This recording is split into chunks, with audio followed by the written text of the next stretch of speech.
This may or may not be a useful design exercise, and it doesn't really appeal to me because it's not fiction-based. But one could say, we are going to have everybody in the workshop, everybody paying me $500 per. Mm-hmm. That never happens. But if we have a workshop and a week-long workshop, and everybody pays me $500 per, and we go off to the retreat, and we hang out at the lodge or wherever and do this, then I'm going to say as a playful thing sometime, all right, everybody show up tomorrow morning with the one game mechanic, a micro mechanic that you hate, and I mean hate. And then, of course, I'm ready. They all arrive thinking, oh, great, Ron's going to tear every one of these, and I'm an asshole, and this is great. I get to complain about the one I hate. This is going to be awesome. And I'm like, nope, you got to build a game using that. You can see that coming, of course. And the point being that you have to flip your thinking so that if this is in operation, then what other things are going to be its verbal, emergent, and supportive partners, and where is it going to be relative to the other operations? Just like, a little bit ago, just change the position of the hit location table, and suddenly everything becomes that herky-jerky, thinking backwards, what's going on right now? Well, I'm not going to know until I hit or not, and you feel like you're rolling in a complete vacuum at that point. That's gone. All of a sudden, things are making a lot more sense. So if a person, I am willing to bet conceptually that you could do that with any game mechanic out there in the books at this time.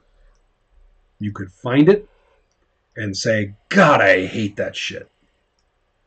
Here's one. A mechanic that I hate. Boy, do I hate it. When you verbally invoke or act out X, Y, or Z, gain a point that allows you a bonus for later.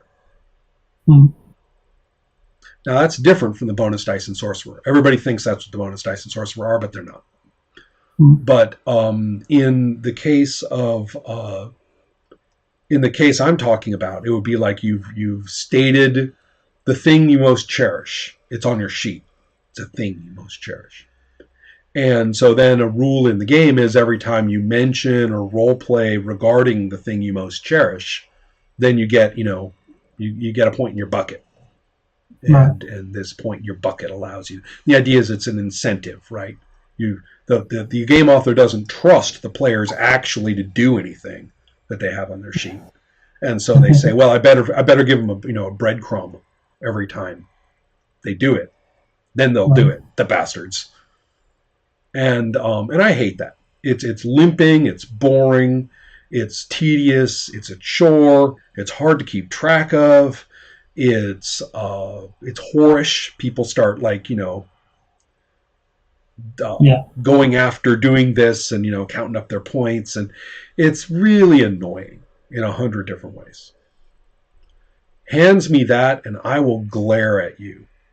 And I say, I got to use this. I was perfectly happy to go through the rest of my life being the person that I could look back on my oeuvre of game design and say, haha, the analyst who studies these for a PhD, 20 years from now is going to notice that I never used that. And then someone says, nope, go ahead, Ron. Put your money where your mouth is. Take that mechanic and find a way for it to be a productive piece of the profile of operations in a game. Again, I don't know if design by challenge like that is really a worthwhile exercise or if you really can be inspired. I'm just saying conceptually that should be possible. Well, I like the idea of the challenge, not necessarily to learn to use mechanics you dislike, but because I would never have, if I had just continued to say I hate hit locations, I might not have ever understood how changing the position of that mechanic could change its dynamics. Yeah, but there's a better way to come to that realization than like having to suffer. The better way is to just keep playing games until you eventually run into Legendary Lives. Right. Or something like it. I mean, just keep playing until you run into something that does that, and be open to what it might do. So much of the time, it will not be evident from reading. It just won't. You don't have the tools. A given person doesn't have the tools to spot what they have not experienced in many cases, and they'll just see that there's hit location and roll their eyes. Yeah. So, so anyway, that's does that kind of help a little bit with this? Yeah, I knew that I was asking the hard question because, like, but it always seemed like the secret sauce, and the thing that was most like difficult to me procedurally was like, how do you, like, I know I have a clear idea of what I want to have happen, and I don't know how to make the numbers make that happen, or the mechanics in general, not just the numbers. But I think actually this was really helpful, and as far as like pulling together the start of a framework of how to like start to analyze my choices, and then I can play test and figure out like what am I actually trying to do. Mm-hmm. Not like how do I break down this dynamic into what I actually am trying to get the individual. Yeah, it is phrased the way you did, which is perfectly rational. You have dynamics of play in mind, and now you're suffering over the mechanics. The best way to do it is to say mechanics don't make things happen. We said it before. A musical instrument cannot make a song. Right. It can be employed. And different instruments have different physical properties and acoustic features and different ways in which you interact with its physicality. Some of them you blow into and some of them you don't, for example.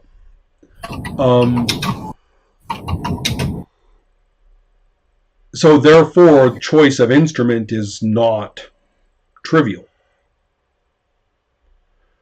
But it is also true that exactly why you chose to play that instrument for this song, or if you're a composer, to assign this instrument for this part of that song, is not really quite as easily verbalized as we would like it to be. We would like it to say, Igor Stravinsky. Love those French horns in that section of the Firebird. Yeah. Freaking things. And I don't even like French horns. You know what we used to call them when I was in band? When I was playing a lot of music? We called the French horn the ill wind that no one blows good. And so, I don't even like the fucking things. But over here, I listened to the Firebird and I was like, wow, the French horns, that just blew me away. That's great. What, Igor? Why'd you choose the French horn? Do you see how Igor's going to have a little tough time kind of explaining that? Yeah. It's kind of the same thing, but the basic answer is because I wanted it to sound that way. But that's not really a very good operative answer in terms of design/composition, is it? It doesn't tell you how he got there. Right.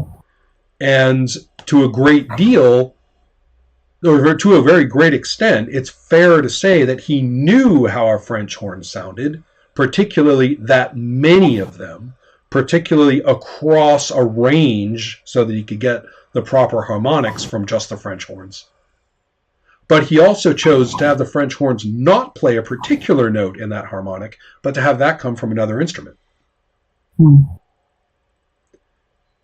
Okay.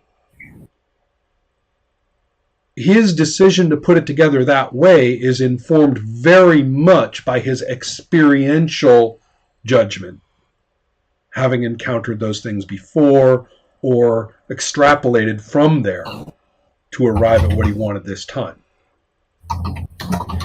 And contrary to the image of the genius, it was a Hail Mary for him too. He wrote it down and said, let's play test that. After all. Yeah. At some point. So I think that the analogy is not that bad. There is a rationality, a logic, a systemic, even a set of brutal constraints, just like in music, right? I mean, you're up against a serious bunch of audio constraint in terms of human capacity and in terms of what the instruments can do and of what's logistically possible to put together in an orchestra. You're up against a lot of constraints, and sometimes you're really, really rebellious and you try and break some of those. Yeah. But it is not, so it's not just a wide open, anything. And there are such things as, for this piece, bad choices. Mm-hmm. So that's kind of what I'm after. You're in a situation with functional, behavioral, and aesthetic constraint. You're in a situation in a subculture, no less, and you're in a situation with ways to do it that aren't going to get you what you want. So you would think that this is a matter of choosing A versus B through multiple branching points, and that ends you up with exactly the mechanic you want. But that's not how he ended up with his French horns in the Firebird Suite. Yeah. And what they did. And it's really not the way we end up with the game mechanics. So. Makes sense. Yeah. I mean, maybe somebody someday will write out that whole diagram. But you know what? People have tried when it comes to music and other creative endeavors, and they don't succeed. Yeah. Because then as soon as they put down their whole system of how it works and how you write the story and how you do this and how you do that, even program it and sell it as an app, and then some son of a bitch comes along. Right. And basically runs a diagonal, across their beautiful diagram and does it that way. Right. So, that's what happens when you have a multivariate space instead of an X versus Y space. Right. Okay, I guess that's it. Sound okay? Yeah. Yeah. Yeah. Excellent. Yeah. Thank you. Yeah. Thank you very much. I will talk to you later on. Yeah. See you next week.